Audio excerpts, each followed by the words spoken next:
चलिए मंगलाचरण प्रारंभ करते हैं।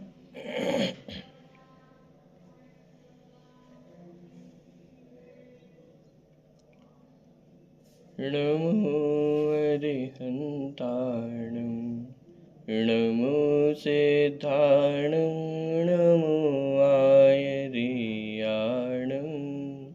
नमो वज्रायाणं नमो लोये सवसाहुणम्।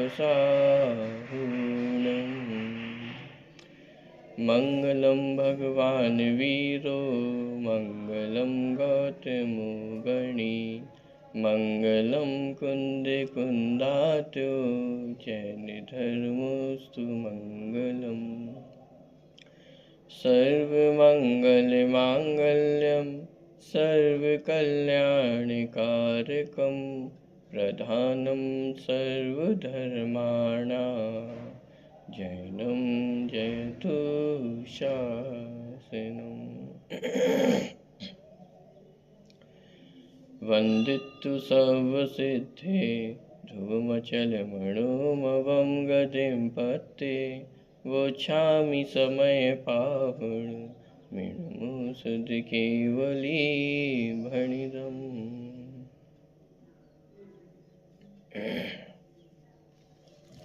समय सारजी ग्रंथ 46वीं गाथा की चर्चा अपनी चल रही थी।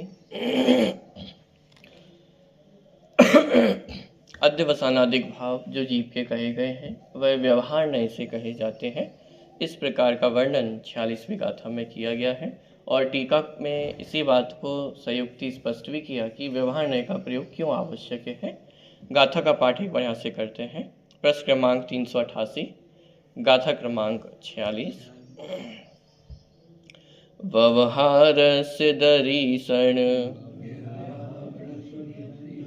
मुव एषो वर्णिदो जिणवरेहिं जीवायेदे सव्ये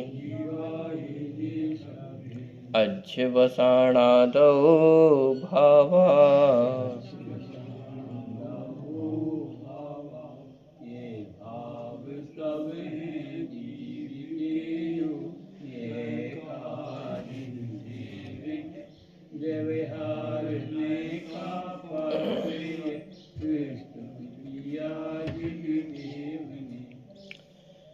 ये भाव सब हैं। कौन से भाव? जो ऊपर अध्यवसानादि भावों की चर्चा ली गई थी, तो ये सारे अध्यवसानादि भाव कैसे हैं? जीव के हैं। जो यह कहा जिनदेव ने, माने जिनेन्द्र भगवान के मत में ये जो कथन आया है कि अध्यवसानादिक भाव, मोह राग द्वेष भाव, ये सब कौन है? ये जीव के हैं। तो ऐसा जो कथन आया है, जीवा येदे सव्ये अध्यवसानादो भावा, कि ये सब व्यवहार नय का कथन है, माने व्यवहार नय से ऐसा कहा गया है। व्यवहार नय का पक्ष है प्रस्तुत किया जिनदेव ने। दो प्रकार के नय हैं, एक व्यवहार नय और एक निश्चय नय।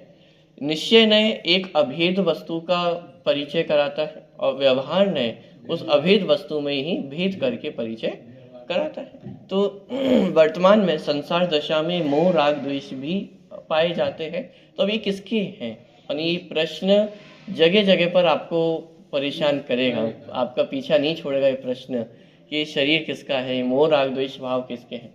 शरीर में तो फिर भी स्पष्ट ख्याल में आ जाता है कि स्पर्श रस गंध वर्ण पाया जाता है, इसलिए किसका है? पुद्गल का है। लेकिन जब बात मोह राग द्वेष विकारी भावों की आती है तब ये प्रश्न थोड़ा और पेचीदा हो जाता है, क्योंकि जो मोह राग द्वेष करता हुआ दिखाई देता है वो तो जीव ही करता हुआ दिखाई देता है। लेकिन यदि मोह राग द्वेष को जीव का मानेंगे तो फिर ज्ञान दर्शन किसका होगा? यदि ज्ञान दर्शन जीव का स्वभाव है तो फिर मोह राग द्वेष जीव का स्वभाव क्यों नहीं हो सकते? भाई ज्ञान दर्शन भी रहे और मोह राग द्वेष भी जीव का स्वभाव रहे, समस्या क्या है? भाई अनंत गुण भी तो रहती है ना, ज्ञान दर्शन चारित्र सुख वीर, ये अनंत गुण जब आत्मा में रहते हैं तो दो चार और सही, मोह राग द्वेष और सही। बहुत बढ़िया। समस्या ये है कि ज्ञान दर्शन जैसा आत्मा का स्वभाव है वैसे मोह राग द्वेष आत्मा के स्वभाव क्योंकि ज्ञान दर्शन आत्मा के साथ त्रिकाल रहता है, अनादिकाल से है, वर्तमान में है और अनंत काल तक रहेगा। लेकिन मोह राग द्वेष भाव ये जीव के साथ सदा नहीं रहते हैं, सदा नहीं रहते हैं, एक से नहीं रहते हैं। वर्तमान समय में भी यदि क्रोध का परिणाम आता है तो वो सदा एक जैसा नहीं रहता है, उसमें कमबरपना चलता रहता है, नष्ट भी होता है, उत्पन्न होता है, नष्ट होता है, इसलिए वह जीव का स्वभाव नहीं है। अब जीव का स्वभाव नहीं है तो फिर किसका कहा जाए? पुद्गल का है, पुद्गल के निमित्त से होता है, कर्मोदय के निमित्त से होता है, इसलिए पुद्गल का है। लेकिन यदि सर्वथा पुद्गल का कहा जाएगा तो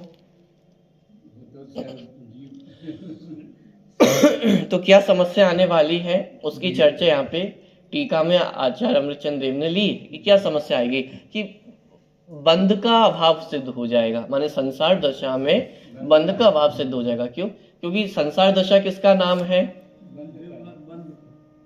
टोडरमल जी ने प्रकरण लिया, संसार किसका नाम है? तो अष्ट कर्म की जो बंधन की दशा है इसका नाम संसार है। माने यदि बंधन ही नहीं होगा तो संसार का अभाव हो जाएगा, और संसार का अभाव हो जाए यही तो हम और आप चाहते हैं ना। अरे भाई, संसार का अभाव हम और आप चाहते हैं, लेकिन वह 8 कर्मों के अभाव में जो जीव की परिपूर्ण शुद्ध अवस्था होती है, परिपूर्ण वीतराग अवस्था होती है, उसका नाम मुक्ति है।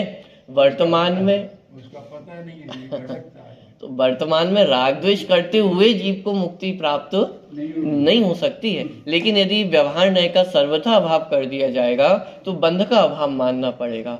और बंध का अभाव क्यों मानना पड़ेगा? तो उसके पीछे तर्क दिया, क्योंकि हिंसा का अभाव हो जाएगा। जैसे राग को मसलने पे कोई दोष नहीं होता है, ऐसे ही किसी के शरीर को मसल देने से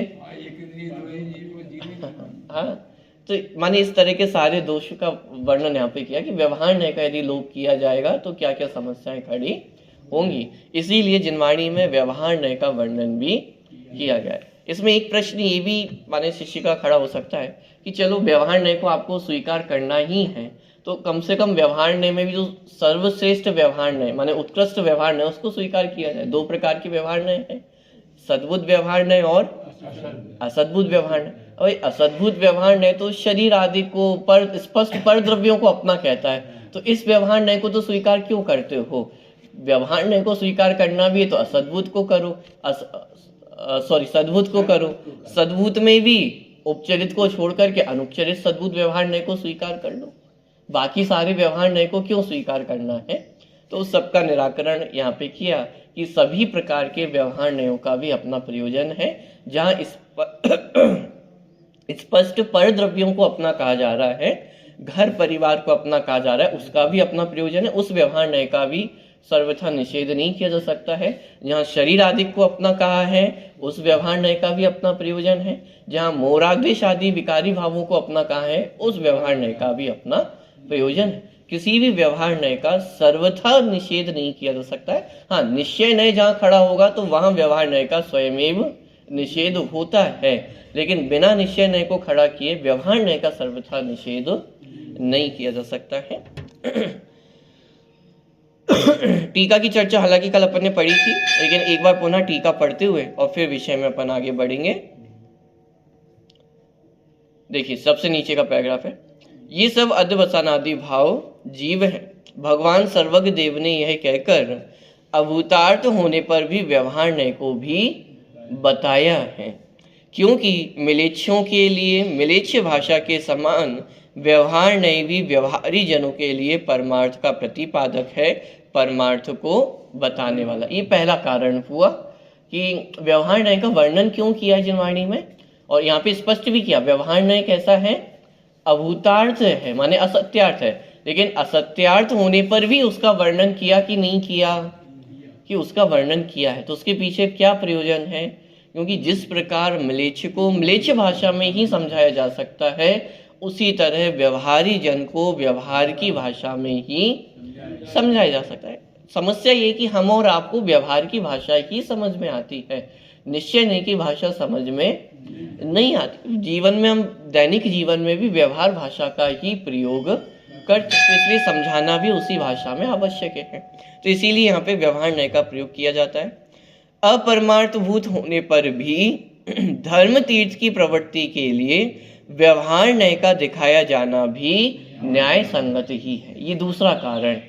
अभूतार्थ होने पर भी धर्म तीर्थ का प्रवर्तन करने के लिए व्यवहार न्याय का प्रयोग करना आवश्यक है, क्योंकि यदि व्यवहार न्याय का वर्णन नहीं किया जाएगा तो बाह्य जितना आचरण है, चारित्र है, संयम है, तप है, त्याग है, ये सबका निषेध हो जाएगा।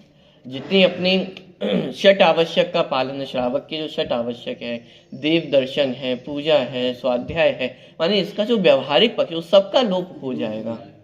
पॉइंट पकड़ में आ रहा है? तो धर्म तीर्थ का प्रवर्तन करने के लिए व्यवहार न्याय का दिखाना भी न्याय संगत है। व्यवहार न्याय के नहीं बताए जाने पर अब क्या होगा? यदि व्यवहार न्याय को नहीं बताया जाए तो क्या हो जाएगा? आत्मा की चर्चा तो हम कर ही सकते हैं ना, आत्मा शुद्ध बुद्ध, इतनी चर्चा तो कर ही सकते हैं। समस्या क्या है?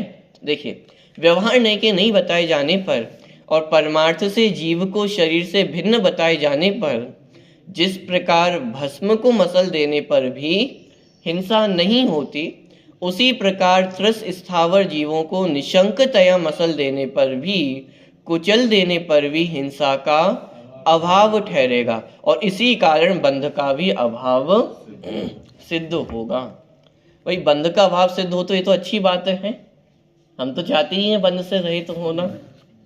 अरे भाई, यहाँ पे बंध से रहित होने का मतलब है मोक्ष मार्ग भी बंद हो जाएगा। क्यों? क्योंकि मोक्ष मार्ग तभी तो हम आरूढ़ करेंगे जब हम ये स्वीकार करेंगे वर्तमान में मैं बंधा हुआ हूँ। जब बंधन को स्वीकार किया है तब तो मोक्ष मार्ग को स्वीकार किया है, तब तो मोक्ष मार्ग की आवश्यकता है। पॉइंट पकड़ में आ रहा है? जैसे वर्तमान में अपन विदिशा है और दिल्ली जाना है, तो दिल्ली का मार्ग कौन अपनाएगा? जब आप ये स्वीकार करोगे कि वर्तमान में मैं दिल्ली में नहीं हूँ, वर्तमान में विदिशा में हूँ, तो मुझे दिल्ली का मार्ग पकड़ कर दिल्ली जाना है। अब यदि कोई यही मान करके बैठ जाए कि मैं वर्तमान में दिल्ली में हूँ, तो फिर दिल्ली का जो मार्ग है उसको तो अपनाएगा ही नहीं ना। और जब दिल्ली के मार्ग पे नहीं आएगा तो फिर दिल्ली पहुंचेगा क्या? कि नहीं पहुंचेगा। उसी तरह यदि कोई जीव इस सर्वथा मान ले कि मैं तो सर्वथा बंध से कैसा हूँ, रहित हूँ, तो बंधन से रहित होने का नाम मुक्ति था। तो वर्तमान में यदि कोई मान करके बैठ जाए कि मैं तो सर्वथा मुक्त ही हूँ, तो फिर वो मोक्ष मार्ग में आएगा ही क्यों? उपाय ही क्यों करेगा? और जब मोक्ष मार्ग का उपाय नहीं करेगा तो मोक्ष तक पहुंचेगा क्या? नहीं पहुंचेगा। इसका मतलब यदि बंध का अभाव सिद्ध होगा तो इसका मतलब मोक्ष मार्ग का अभाव सिद्ध हो जाएगा। इसीलिए व्यवहार न्याय को स्वीकार करने की आवश्यकता है। बंध का अभाव क्यों सिद्ध होगा? तो बंध किससे होता था? हिंसादिक कार्य करने से बंध होता है। अब यदि हम व्यवहार का सर्वथा निषेध कर देंगे तो फिर हिंसा ही नहीं ठहरेगी, क्योंकि एक द्रव तो दूसरे द्रव का कुछ करता धरता, शरीर और आत्मा तो सर्वथा भिन्न है। तो किसी जीव के शरीर को कुचल देने से आत्मा का घात तो नहीं होता है, तो फिर हिंसा किस बात की? और यदि हिंसा नहीं है तो फिर बंध नहीं है, और बंध नहीं है तो मोक्ष की आवश्यकता ही नहीं रही। पॉइंट पकड़ में आ रहा है? देखिए, दूसरी बात यह है कि परमार्थ से जीव को राग द्वेष मोह से भिन्न बताए जाने पर रागी द्वेषी मोही जीव कर्म से बंधता है, अतः उसे छुड़ाना इस प्रकार के मोक्ष के उपाय के ग्रहण का अभाव हो जाने से मोक्ष का भी अभाव हो जाएगा। तर्क समझ में आए पूरा कि व्यवहार न्याय का निषेध क्यों नहीं कर सकते हैं? क्यों नहीं किया जा सकता है व्यवहार न्याय का निषेध?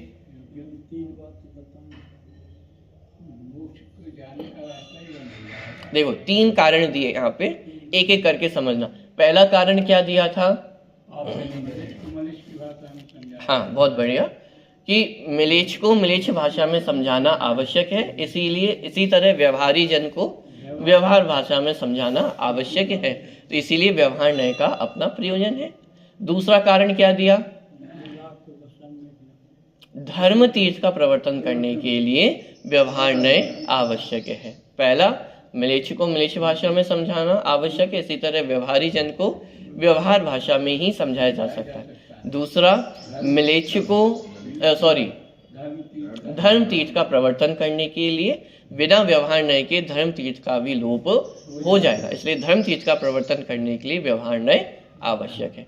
तीसरा कारण, यदि व्यवहार न्याय का सर्वथा अभाव मानेंगे, यदि ये सर्वथा स्वीकार किया जाए कि जीव और शरीर, जीव और मोह राग द्वेष आदि विकारी भाव सर्वथा भिन्न है, तो क्या समस्या खड़ी होगी? मोक्ष का अभाव क्यों सिद्ध होगा? बंध का अभाव सिद्ध होगा। बंध का अभाव सिद्ध क्यों होगा? बंध के कारण क्या है? बंध का कारण क्या है? मोह राग द्वेष। मोह राग द्वेष कहे अथवा उसको हिंसादिक कार्य कहे, तो हिंसादि करने से जीव बंधन को प्राप्त होता है। व्यवहार न्याय का यदि सर्वथा लोप कर दिया जाएगा तो हिंसा का अभाव हो जाएगा, और यदि हिंसा का अभाव होगा तो बंध का अभाव होगा, बंध का अभाव होगा तो मोक्ष का अभाव हो जाएगा। ये पूरी लिंक कड़ी इस तरह से समझना। हिंसा का अभाव क्यों हो जाएगा?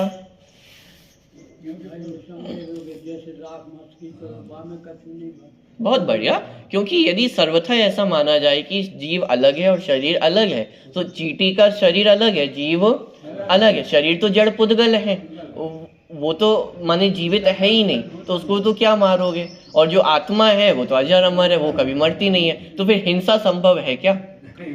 जैसे भस्म को मसल दे तो उसमें कोई दोष नहीं है, क्योंकि भस्म तो सहज ही पुद्गल है, राख है, उसमें कोई जीव नहीं है। ऐसे ही जीव माने चींटी का जो शरीर है वो भी तो पुद्गल ही है। जैसे भस्म पुद्गल है, वैसे ही चींटी का शरीर भी कैसा है? पुद्गल है। तो पुद्गल को मारे पीटे कुछ भी किया जाए तो क्या होने वाला है कि यदि व्यवहार न्याय का सर्वथा लोप किया जाएगा, शरीर और आत्मा को सर्वथा भिन्न माना जाएगा, तो इस प्रकार हिंसा का अभाव हो जाएगा।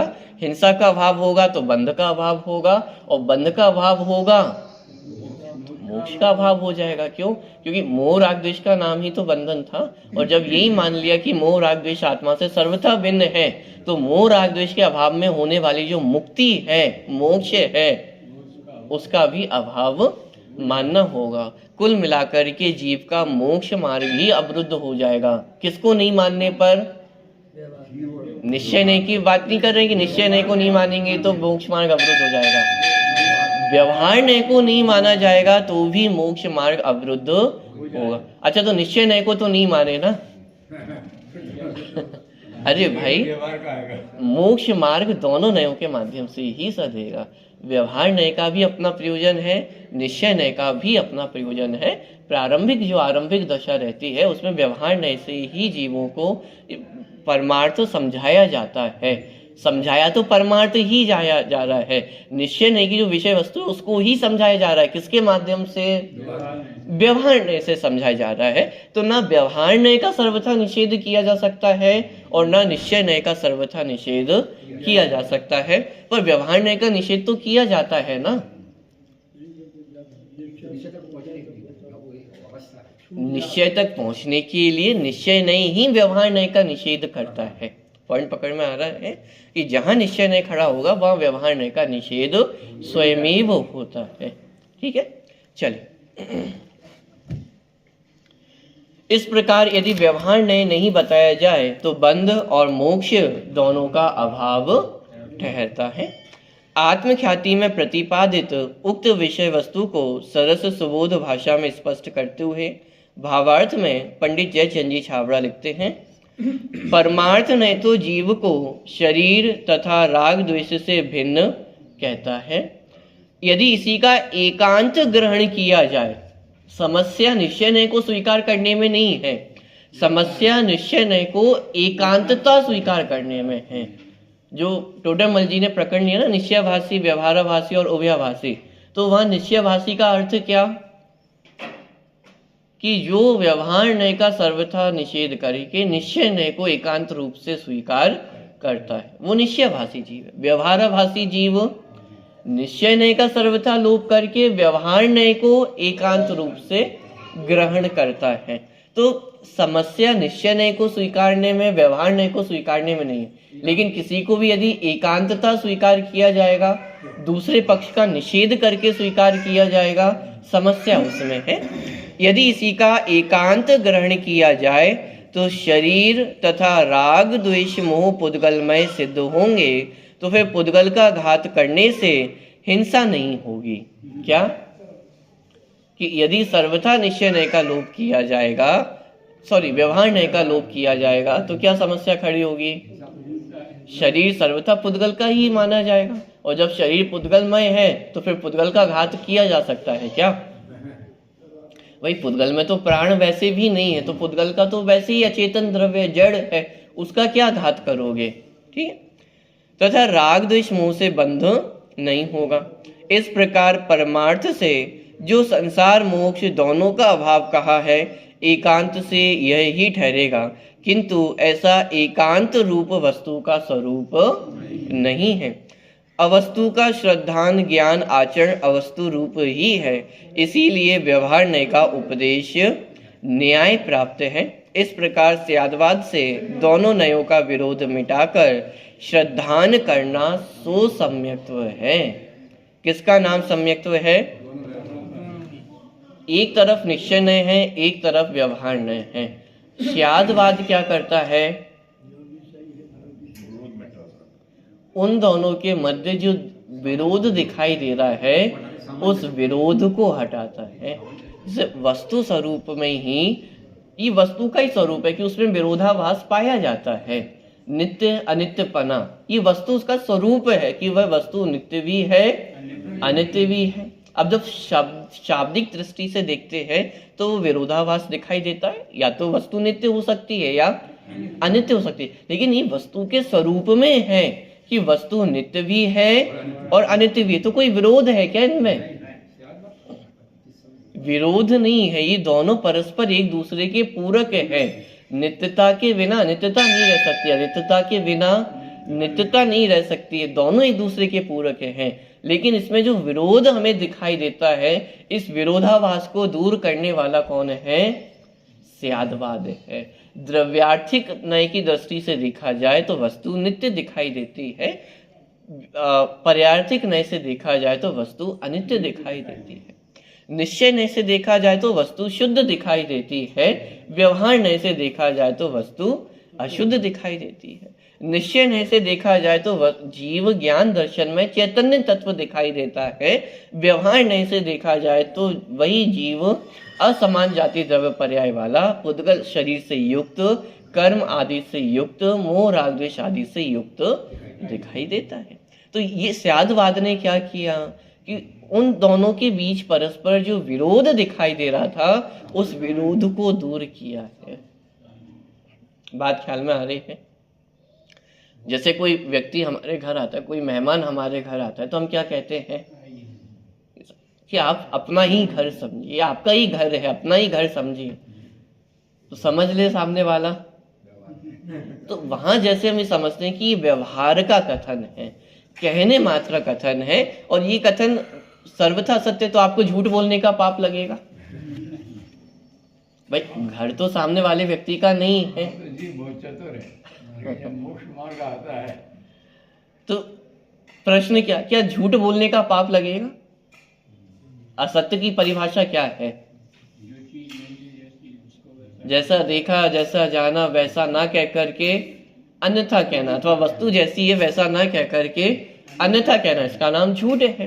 तो घर तो आपका है, सामने वाले का घर तो नहीं है, और आप क्या कह रहे हो कि ये सब आपका ही घर है। तो फिर ये जो कथन किया है, इस कथन को करने से आपको झूठ बोलने का पाप लगेगा कि नहीं लगेगा? क्यों नहीं लगेगा? ये व्यवहार नय का कथन है, और व्यवहार नय माने नय किसे कहते हैं? किसी को किसी में मिला के कहना। नय किसका नाम है, अथवा नय किसके अंश है? प्रमाण के। और प्रमाण क्या है? परिभाषा ही प्रमाण ज्ञान की। प्रमाण ज्ञान किसे कहते हैं? सम्यक ज्ञानम प्रमाणम। सम्यक ज्ञान प्रमाण ज्ञान है, माने ये जो नए हैं ये सम्यक ज्ञान के अंश है। वास्तव में तो सम्यक दृष्टियों को ही होते हैं नए। मिथ्या दृष्टि के जीवन में तो जो सम्यक ज्ञानियों ने नयों का वर्णन किया अथवा नयों का प्रयोग किया उसका अनुकरण मिथ्या दृष्टि के जीवन में है, लेकिन वास्तविक नय का ज्ञान तो किसके जीवन में है? सम्यक दृष्टि के जीवन, माने ये नए सम्यक ज्ञान के अंश हैं और वो सम्यक ज्ञान बंध का कारण हो सकता है क्या? पॉइंट पकड़ में आ रहा है? तो माने व्यवहार नए असत्य नहीं है, झूठा नहीं है। क्यों? क्योंकि उसको बोलने से नरक का बंध नहीं होगा, पाप का बंध नहीं होगा। पॉइंट पकड़ में आ रहा है? तो ये उस अपेक्षा उतनी सत्यार्थता है। ये घर आपका है, ये कहने का प्रयोजन इतना था कि आप सहज हो, संकोच छूट जाए, इसलिए हमने कहा था कि ये घर किसका है? ये आप अपना ही घर समझिए, आपका ही घर है। जब तक रहना चाहे तब तक रही है। लेकिन आज तक विश्व में कोई ऐसा है कि आपने कहा जब तक रहना हो और सामने वाला उतने दिन तक रह जाए? नहीं रहता। सामने वाले व्यक्ति को भी पता है कि इस कथन का कितना वजन है, कितनी वजनदारी है इस कथन की। तो इसी प्रकार व्यवहार नय की भी कितनी वजनदारी है, किस अपेक्षा से कहा जा रहा है, ये समझना आवश्यक है। ठीक है। तो इस प्रकार स्यादवाद से दोनों नयों का विरोध मिटाकर श्रद्धान करना सो सम्यक्त्व है। गाथा, आत्मख्याति और जयचंद जी के भावार्थ सभी में अध्यवसानादि भावों को व्यवहार से जीव कहने की आवश्यकता और उपयोगिता पर जो प्रकाश डाला गया है उसमें दो बातें स्पष्ट होती हैं।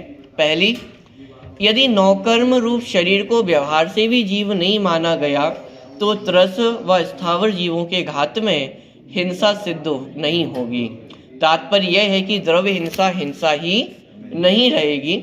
ऐसी स्थिति में जिस प्रकार निर्जीव भस्म की मसल देने में कोई दोष नहीं है, बंध नहीं होता, उसी प्रकार त्रस और स्थावर जीवों के मसल देने में, घात कर देने में भी कोई दोष नहीं होगा, बंध नहीं होगा। इस प्रकार देह को जीव कहने वाले असद्भुत व्यवहार नय की सर्वथा अस्वीकृति में बंध का सद्भाव सिद्ध नहीं हुआ। तो ये असद्भुत व्यवहार नय को स्थापित किया कि असद्भुत व्यवहार नय का सर्वथा निषेध नहीं किया जा सकता है।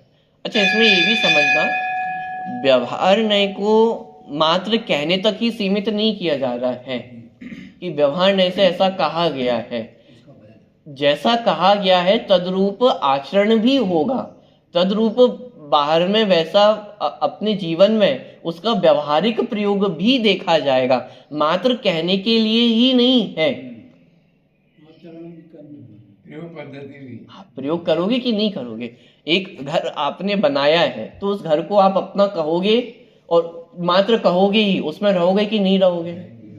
और कोई दूसरा व्यक्ति आकर के उस पर यदि कब्जा करना चाहेगा तो उसका विरोध भी करोगे कि नहीं करोगे?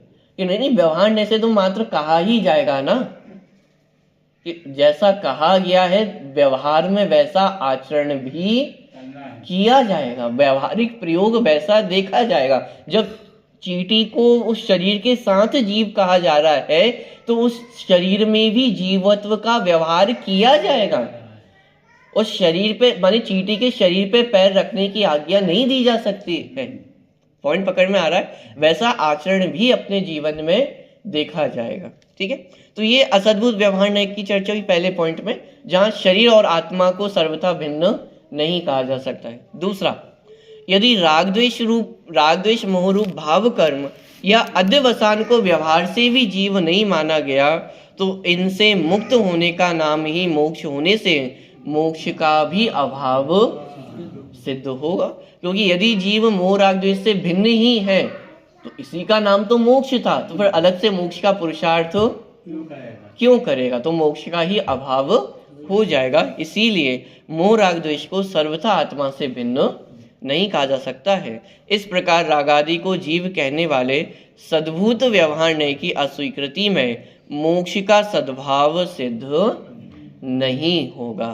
तो इस प्रकार असद्भुत व्यवहार नय और सद्भुत व्यवहार नय दोनों ही प्रकार के व्यवहार नय को स्वीकार करने की जो आवश्यकता है उसको स्पष्ट किया गया है। आप सोच रहे होंगे व्यवहार नय माने सभ्य सहाय ग्रंथ में व्यवहार नय की भी इतनी चर्चा की गई है क्या?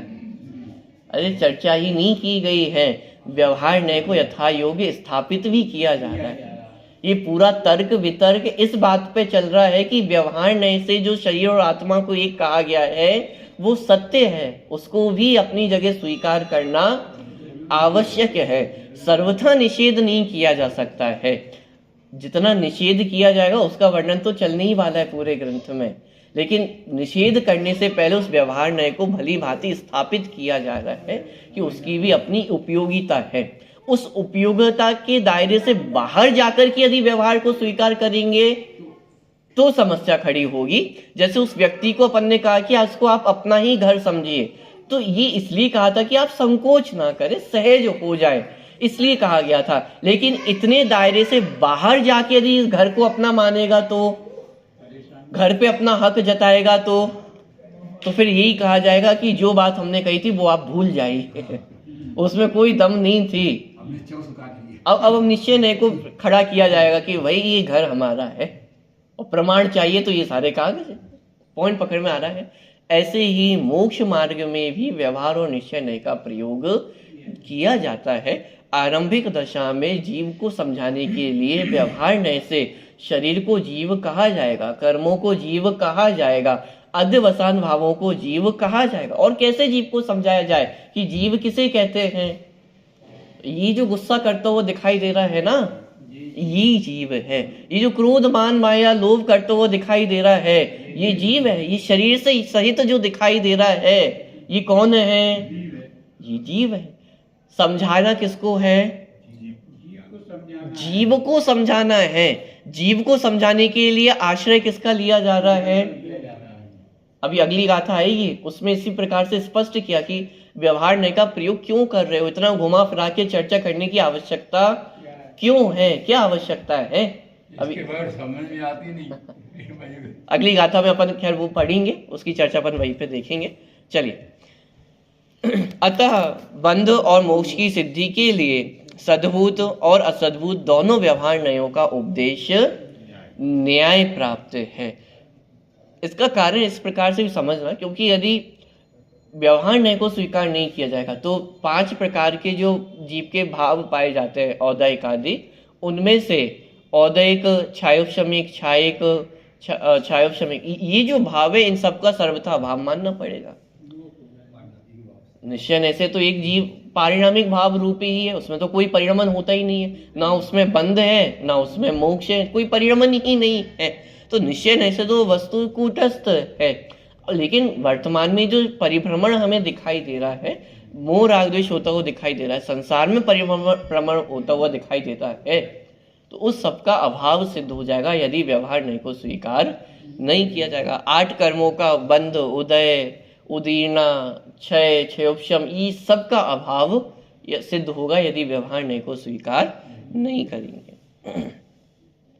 इस गाथा की आत्मख्याति टीका में व्यवहार नय म्लेच्छ भाषा के समान परमार्थ का प्रतिपादक है, यह आया है, परंतु इसके विषय में विशेष स्पष्टीकरण की आवश्यकता नहीं है, क्योंकि इस प्रकरण पर 8वीं से 12वीं गाथा तक के अनुशीलन में पर्याप्त प्रकाश डाला जा चुका है। अपन बहुत चर्चा इस संबंध में कर चुके हैं कि क्यों व्यवहार नय का प्रयोग आवश्यक है, चारों प्रकार के व्यवहार नयों की क्या उपयोगिता है और उनकी अस्वीकृति में क्या क्या आपत्तियां आती हैं।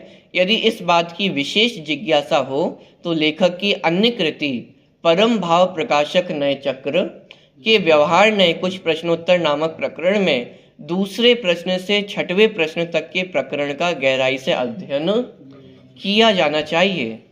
तो यदि विशेष रुचि हो तो नय चक्र के जो प्रश्नोत्तर है व्यवहार नय के संदर्भ में, उसका वर्णन आप अवश्य पढ़ें, तो सारे जो प्रश्नोत्तर मन में खड़े हो सकते हैं उन सब का निराकरण वहाँ पे।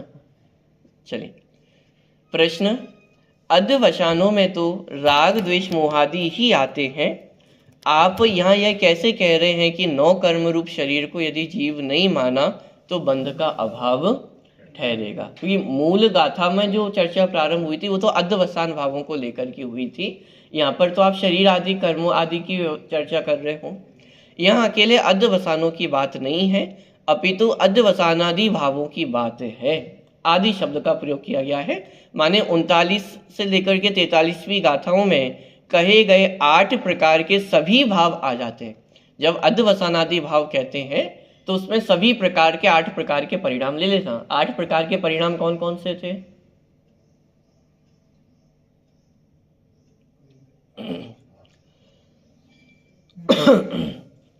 पुनः रिवीजन चाहिए उसके लिए। तो कौन कौन से हैं? 39 से 43वीं गाथा का प्रकरण क्या था? क्या चर्चा आई थी उसमें? जीवाजीव अधिकार का प्रारंभ। क्या चर्चा थी उसमें? कम से कम इतना हमें ध्यान रहे कि जीवाजीव अधिकार का प्रारंभ कहां से हुआ है। कहां से प्रारंभ हुआ? जीव किन किन अजीब पदार्थों में जीवत्व की कल्पना करता है, यहां से जीव अजीव अधिकार का प्रारंभ हुआ है। माने अज्ञानी जीव स्वयं को भूल करके कहां कहां अपना अस्तित्व मानता है, इसका वर्णन 39 से लेकर के 43वीं गाथा तक किया गया है। शरीर में अपने जीवत्व की कल्पना करता है, अध्यवसान भावों में जीवत्व की कल्पना करता है, कर्म के उदय आदि में जीवत्व की कल्पना करता है, कर्म में, कर्म की सत्ता में, कर्म के संयोग में। माने इस प्रकार के कुल 8 प्रकार के परिणाम वहां पे स्पष्ट किए गए थे, जिनमें यह अज्ञानी जीव अपने आप को जीव रूप अनुभव करता है। लेकिन वे सब जीव नहीं है। क्यों नहीं है? क्योंकि वे सब पुद्गल के हैं। फिर उसके बाद 44वीं गाथा में, 45वीं गाथा में सारी चर्चा अपन ने देखी थी कि वहां पे सिद्ध किया गया था कि 8 प्रकार के परिणाम किसके हैं? पुद्गल के हैं। क्यों पुद्गल के हैं? क्योंकि एक तो आगम प्रस्तुत किया गया था कि जिनेन भगवान ने ऐसा कहा है कि ये सब किसके हैं? पुद्गल के हैं। दूसरा, पुद्गल के लक्ष्य से होते हैं। इनका जनक कौन है? पुद्गल कर्म के उदय के निमित्त से होते हैं, इसलिए किसके हैं? पुद्गल के हैं। और इन 8वें प्रकार के परिणामों का फल क्या देखा जाता है? दुख देखा जाता है, इसलिए किसके हैं? पुद्गल के। क्योंकि आत्मा का परिणाम तो सुख है, और इनका लक्ष्य करने से जीव को क्या प्राप्त होता है? दुख प्राप्त होता है। तो दुख जिसका फल है वो सब किसके होंगे? पुद्गल के होंगे। तो इस प्रकार से सारा वर्णन किया गया था। फिर प्रश्न भी खड़ा किया गया कि आप सब इन अध्यवसानादि भावों को पुद्गल का क्यों कहते हो? होते तो जीव में दिखाई देते हैं। गुस्सा किसको आता है? जीव में आता हुआ दिखाई देता है, आप उसको पुद्गल का क्यों कहते हो? माने ये सारे प्रश्न तर्क वितर्क अपन कर चुके हैं। 46वीं गाथा में अध्यवसान भावों को लेकर के चर्चा की गई कि जिनवाणी में तो आप ही कहते हो कि अध्यवसान आदि भाव किसके हैं? जीव के हैं। मोह राग द्वेष भाव किस में पाया जाता है? जीव में पाया जाता है। गुस्सा किसको आता है? जीव में आता है। तो माने जीव ही मोह राग द्वेष का करता है ना। उपदेश भी भरपूर दिया गया है कि इस जीव को मोह राग द्वेष का भाव करके सिद्धत्व की प्राप्ति करनी है। तो ये सारा उपदेश है ना। तो फिर आप कैसे कह सकते हो कि ये जीव और अध्यवसान आदि भाव दोनों भिन्न भिन्न हैं? तो उसका समाधान 46वीं गाथा में किया कि ये व्यवहार नय का कथन है। ठीक है, चलिए। तो यहाँ अकेले अध्यवसानों की बात नहीं है, अपितु अध्यवसानादि भावों की बात है। आदि शब्द से 39 से लेकर के 43वीं गाथाओं में कहे गए 8 प्रकार के सभी भाव आ जाते हैं। उनमें 9 कर्मरूप शरीर की भी बात आ गई है। अतः यहाँ शरीर को जीव नहीं मानने की बात करना किसी भी प्रकार अनुचित नहीं है। इस प्रकार इस गाथा में अध्यवसानादि भावों को व्यवहार से जीव कहने की उपयोगिता सिद्ध कर दी गई है। अब यहाँ पे अगली जो गाथा आने वाली है 47वीं और 48वीं गाथा, यहाँ पे उदाहरण के माध्यम से सिद्ध किया जाएगा कि शरीर अध्यवसान आदि भावों को जीव का क्यों कहा जाता है। बहुत अच्छा उदाहरण है और उस उदाहरण के माध्यम से बात सिद्ध की जाएगी। इसकी चर्चा अपन कल से प्रारंभ करेंगे। अविनाशी में आत्मस्वरूप सहजानंदी सोत स्वरूपी।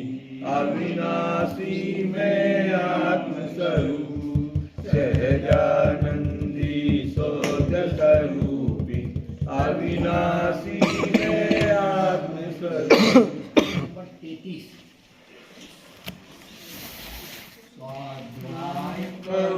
स्वाध्याय करो तुम निज पर की पहचान करो।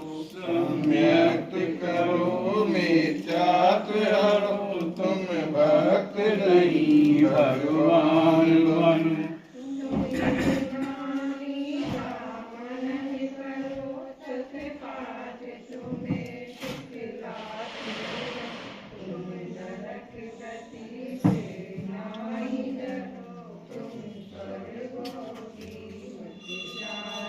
तुम बीच आगे परिणाम करो, निज आत्म का कल्याण करो।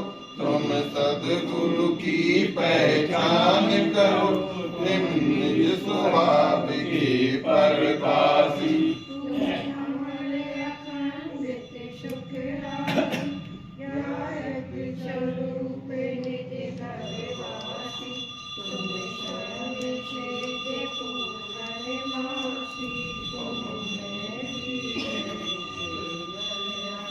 स्वाध्याय करो, स्वाध्याय करो, तुम निज पद की पहचान करो। साम्यार्थ करो, मिथ्यात्व हरो, तुम भक्त नहीं भगवान। ज्ञावानी के ज्ञान से सुदेव करो, भगवानी मस्तक नम सदा निर्वाणी माता की जय। दीप राग मई जय।